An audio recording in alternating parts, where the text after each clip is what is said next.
talking about various things since morning which have a social impact. Businesses are about social impact, but Swayam is special, right? Accessibility is something that we are sensitive to, but in your case, you have been able to take action to be able to change lives of other people through Swayam. So give us a sense of how did Swayam come into being, and what is the impact it is making? Give us some anecdotes. Do you want me to share my journey with you? Yes, I am aware, I have, but for the audience, I'm sure they're also aware, but just to contextualize the work that you do at Swayam, why don't you share how the genesis of Swayam happened, the journey of Swayam? Firstly, thank you so much for having me here. For me, I met with a car accident when I was 11, and I honestly thought throughout my school journey, my college SRCC, my MBA, I thought I was the only one in the whole world to be on a wheelchair in India, specifically in the third world countries. Not so much in US because I saw a few people there in UK, but I thought in India I was the only one. But life is beautiful. You meet a lot of people on the way, and I met a lot during my journey of becoming a business person also. And that's when I realized, because like you rightly said, I'm very sensitive to this topic because I suffer the inaccessibility a lot more, and therefore I notice those small things that possibly other people don't notice. So I realized it's just not me that who actually struggles with accessibility. It is all of us. It's different periods, different points of time. Like I may have a broken bone as a kid. I need accessibility. As I grow older, my body grows older, I need accessibility. If I have an eyesight issue, then my accessibility tool is my glasses. Sure. It's accessibility actually affects each one of us. Women with stilettos, they don't really have a disability. They need accessibility when they have to walk on cobbled pathways, when you have to walk on a beach. Most of us work in an industrial and a very business-like environment. We are supposed to wear heels. And that's when I realized that each one of us need accessibility, but we probably don't know how to verbalize that need. And that is why Swayam came into being. Initially, I also thought it was a very disability-oriented topic, but the government does a lot of good job for all of us, but we don't know as a common man. So we started work there. But then we felt, despite us giving information of early child intervention, we were also talking about a job portal, we were talking about marriage portal, things still didn't happen, because that's when I realized the whole infrastructure and the transport systems around us are so anti anybody with any kind of reduced mobility that it is very difficult for them to reach places. And therefore in 2007, Swayam started to do a lot of work around infrastructure and transport. We realized there are no policies, there are no rules that people can break and we can make them accountable. So we started with policies. So it's been a long, long journey. We've just celebrated and completed 25 years of existence. And give Swayam and Ms. Jindal a big round of applause. Thank you. Thank you. But not so much of an applause when it comes to me, because I thought in a year's time I will make India accessible, and in about 2 years the world. So youth has its own optimism. And that's when I realized that there's a long, long way for us to go. We've done work in every area, heritage. We've done work with transport like buses, airways. We were the ones who were instrumental in bringing in the first ever DGCA rules for carriage of persons with reduced mobility. We've done a lot of work there, but it's still such a long way from where we want to reach. In fact, that gives me a segue to my next question. You started 25 years back in terms of Swayam. What has changed? Give me positive. Of course, there's a lot of work to do, and I keep saying in life the two most important words are efforts and hope. कोशिश और उम्मीद, अगर आप कोशिश करते रहे और उम्मीद रखें तो your target of making India and every Indian who needs access and equalization in terms of access will happen. In the world it's a huge thing. I think on 2nd December or 1st December, 3rd December we but celebrate. that's a disability day. Disability. There is no accessibility day. So again, we have to look at it from a framework of accessibility. Correct. So what has changed in 25 years? Give me some positive, change that has happened because of the work Swayam has done and overall sensitiveness of people in this field. Yes, for sure. The biggest changes today, we have business world talking to me about it without me having to push you to talk to me about it.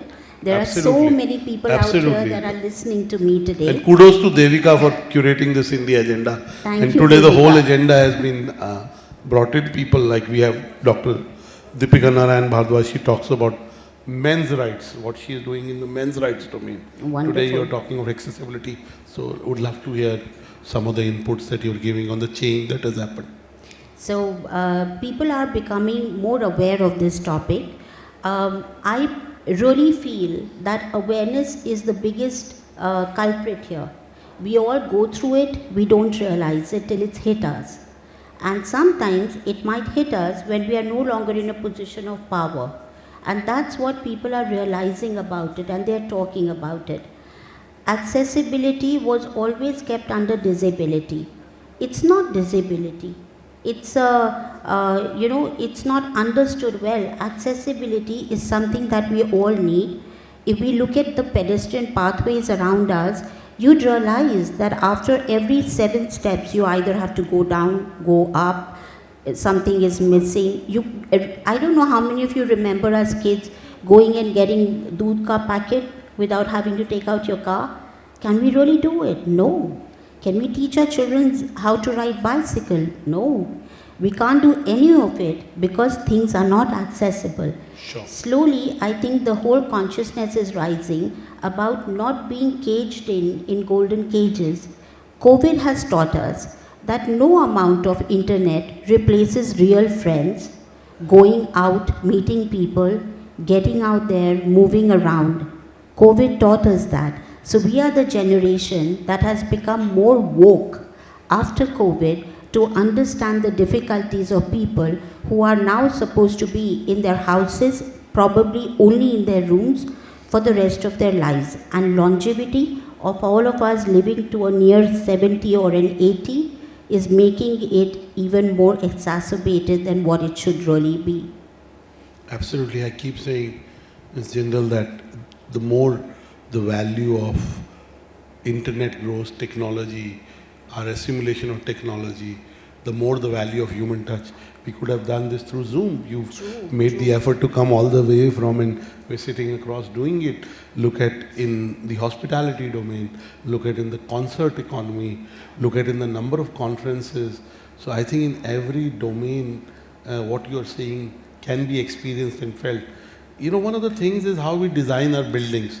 I was at a conversation on accessibility 10 odd years back in our HR community, and how we design our buildings, and I'm not just talking of private buildings, but government buildings, and how we design our amphitheaters, how we design places where we collect. Has that changed significantly in the last decade? Well, awareness is getting arisen out there.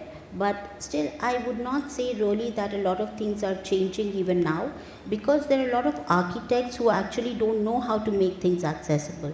As a common man, I go to an architect to help me make my home accessible, toilets accessible. There is very little knowledge around it. And that is what Swayam tries to do, is raise awareness. And that is why I'm there at every platform where I get an opportunity to really talk about this subject. Because accessibility is not really charity. People talk about accessibility as a cost. It's not a cost. If we slip in the bathroom, the hip replacement will be a far greater cost than just putting anti-slip tiles, having a grab bar. All Indians use oil. And to not have anti-slip tiles is really criminal for our own selves. Sure. So accessibility is not really charity, it is actually an investment for a better tomorrow. You'd be surprised, we'd gone to rural India, we wanted to talk about accessible family toilets, and because we were able to explain to them what exactly is the whole concept, we've had villagers come, take a loan from an institute, build a toilet that will help them tomorrow. If rural India can look at it as a positive engagement, I think urban Indians should really strive for it and talk about it. Let the political parties put it in their manifestos, because this is something we all need. When we say we need water, we need clean water. Absolutely. And when we say we need roads, we want them to be accessible roads, not something that only a few of us can transverse on it. Sorry, I know the conversation is about Swayam and accessibility, but considering what you said, let me ask you, I keep saying we're getting more affluent, but our quality of lives is not necessarily improving. You can live in the most expensive condo, but if the air is democratizing it for everyone in a negative way, or the quality, of course, the number of cars on roads have grown, right? Hence, it takes much more time in this traffic. What do you have to say about the state of urban infrastructure in India? Is there ever going to be light at the end of the tunnel, Dr. Chatterjee? Well, it's a very forward-looking statement, quite honestly, but everything is linked. If I start riding my bicycle feeling safe, I reduce carbon footprint. Sure. If we look at hospitality as an industry, I really want to talk about it as an investment.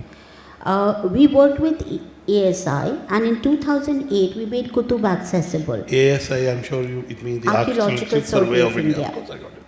So we worked with them. It took us 200 visits to the same building to make Qutub accessible. Qutub was the very first World Heritage Site all across India to have been allowed for making it accessible. Once we did that job, we had 20 MP parliamentarian committee come in with Sitaram Yechuri sir to say an okay for that to have started in other sites. And Qutub's income in about 2011 surpassed the income put together earned from Red Fort and Humayun's tomb. That's where I realized that accessibility creates investment opportunity. Just imagine, we all travel as a family to a hotel for a holiday. How many of us actually have to cancel plans because my grandmother can't go to a beach? I don't like mountains because they're very rough on my hands when I drive my wheelchair. There are umpteen such examples that I can give you where tourism loses out on earning money. Anyways, people with any kind of reduced mobility do spend a little bit more than an average person. Still, because of no accessibility, one can't travel. Religious tourism is big in India. Sure. But when we travel, we are much older. We need better facilities. So tourism itself is losing a huge amount of at least $500 billion right there. There are foreigners who travel who are elderly. They do not like to be vulnerable, and sometimes they go back to their country and say, you can't travel to India because it is not accessible. With the Commonwealth Games coming, we all know para-athletes will come from around the world. They come to a destination like India, they want to see, savor the culture, the beauty of India. But can they really travel? Is there last mile connectivity from the metro stations to the places we want to go to? Are our buses accessible? Can we look at our trains, our railways to be made accessible? So there's a long way to go, but all this creates economic opportunity. And that's what we had done on 6th of November. We showcased how accessibility actually is an investment opportunity that is being missed by the country as a whole. Fantastic, by the way, at Business World we also publish BW Hotelier, which is, with all humility, the number one editorial platform aspirationally, and we do a huge uh, event or an IP where we have 800 general managers and we have everyone who matters in hospitality. We did it this year in October, I think. This year in September, last year in October. So I will make sure that I do write a mail to my editor and the person who heads it. Now let me also, you brought in, I have a different take, while you're doing the right thing by saying that disability will also result into ROI, right? I think a lot of things that we do don't have to have ROI, right? I understand we're talking in a Business World Forum. Not everything needs to have an ROI. Like I meet everyone I know. Dr. Bhaskar Chatterjee's birthday is 9th September. I meet anyone, I ask them when their birthday. And people ask me, so why do you know? I do follow astrology and colors. I'm wearing green on Wednesday. All that I follow. But I don't do it. It's my hobby. I'm a quizzer, right? So I like to do this because, so not everything needs to have an ROI for ROI, right? I think it's sometimes our basic human responsibility to be able to make accessibility really mainstream, so to say, and make it part of everything that we do, and think from the point of view of people who are, let's say, specially abled or are disadvantaged, as you say, on ability. So it doesn't have to result into an ROI, but it will result into an ROI. That's an added bonus, it's an added incentive, it will pay for it. Yesterday we had our emerging, and there was Dr. S. Ravi, and he talked, somebody asked him about cost of compliance. We spend too much. He says that, again, prevention is better than cure. Like you said, if you fall in your washroom, then the cost of it is much more. So he explained to him why it is an investment which pays off, right? So now let me shift the lens. What do you think is preventing India from embracing what you want us to embrace as a society? I'm not talking of me, I'm not talking of a company, but what can each one of us do in the room? One you said is awareness. With awareness, there'll be sensitivity, it lead to action. But what is holding back, and what can each one of us do to really help in your mission at SWAYAM? Accessibility is not a 2% issue. It's a 100% people issue. Like today we are sitting and talking about how the urban Delhi is just not good enough because there is poor planning.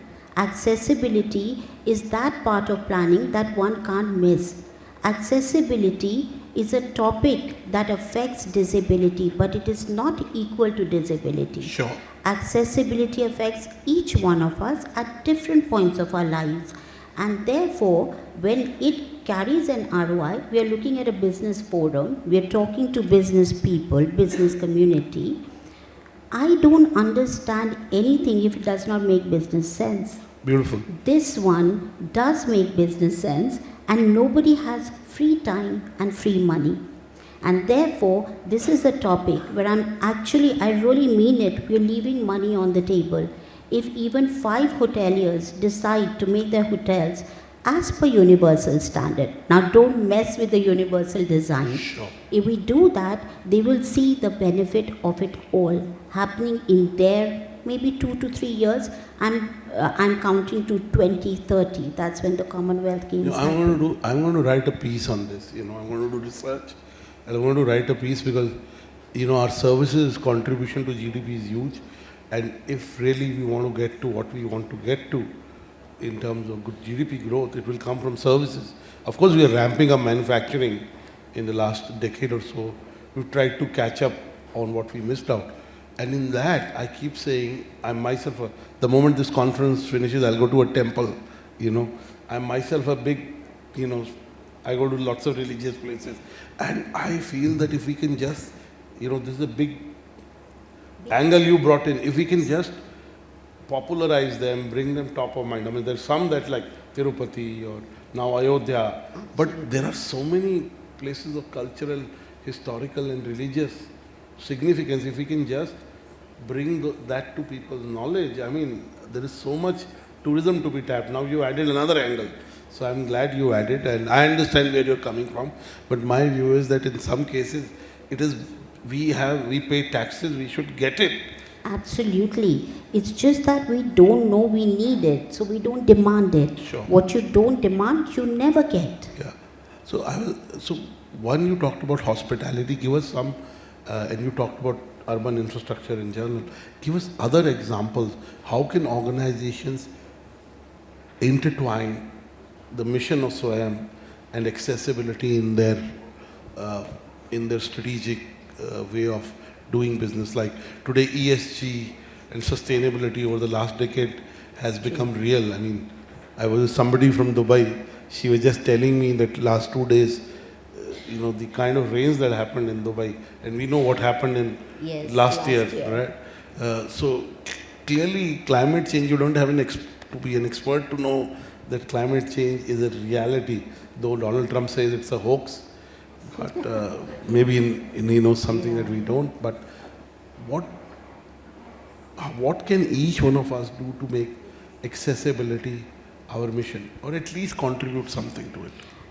Very simply, I think there are a lot of CSR activities that happen. So, if we make our schools accessible, if we are making schools, make them accessible, if we are making hospitals, make them accessible, you'll be surprised. No hospitals, private bed, biggest hospital that you can talk about, has single accessible washroom. Not a single one. No diagnostic center has an accessible washroom. You need to start building everything around whatever you undertake. Start by making it accessible. There are very few people who have probably want to share knowledge. They have the knowledge, but they don't want to. But at Swayam, we do things differently, whether it is Swayam or anybody else.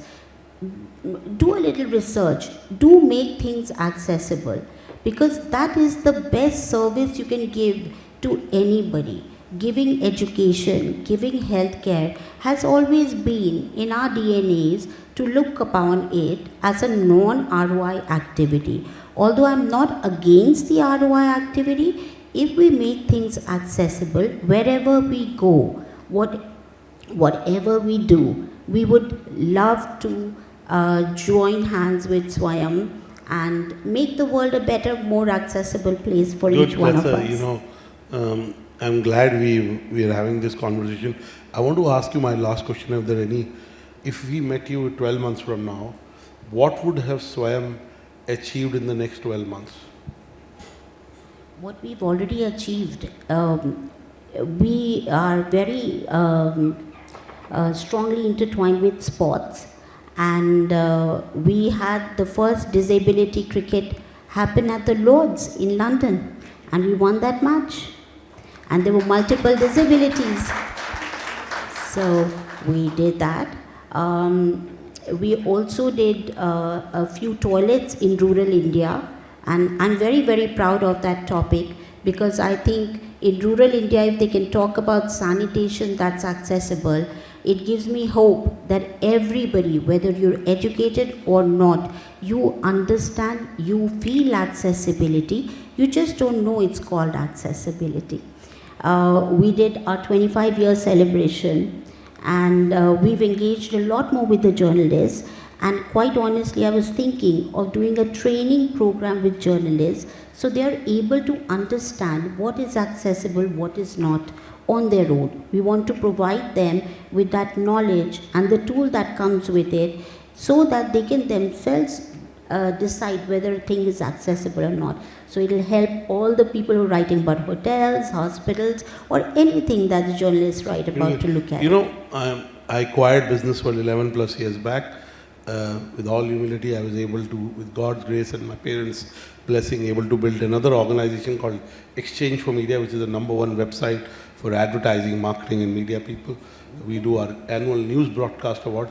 We'd love to collaborate to bring journalists, and maybe in the awards that we do add reporting on accessibility, like we have reporting on environment, because that's one way to encourage them to report. These days you don't have to, but 10 years back you had to do that. Similarly, hopefully in future we don't have. Because imagine if you're having a travel magazine, or you're a vlogger or blogger on the net, and you already have a show going, and in that you say, and this place is not just beautiful, it's also accessible. So that will just catch on and people will Brilliant. talk about At least it. I am more sensitized. I'm sure everyone is sensitized. You know, that is the beauty of not having phone with you. You're fully in the conversation. Please give Ms. Jindal a big round of applause. She has been able to take her own sensitivity and make an impact in other people's lives. So, I mean, you know, I heard some other stories in the day, all were inspirational. Your story is also inspirational, and I'm sure we'll be able to bring accessibility into every conversation wherever there is required in the sphere of work we do, whether it is in the hospitality magazine. We just launched a travel magazine, it's called BW Travel, and of course in exchange for media. So thank you for doing what you do, and back to you, Aditya.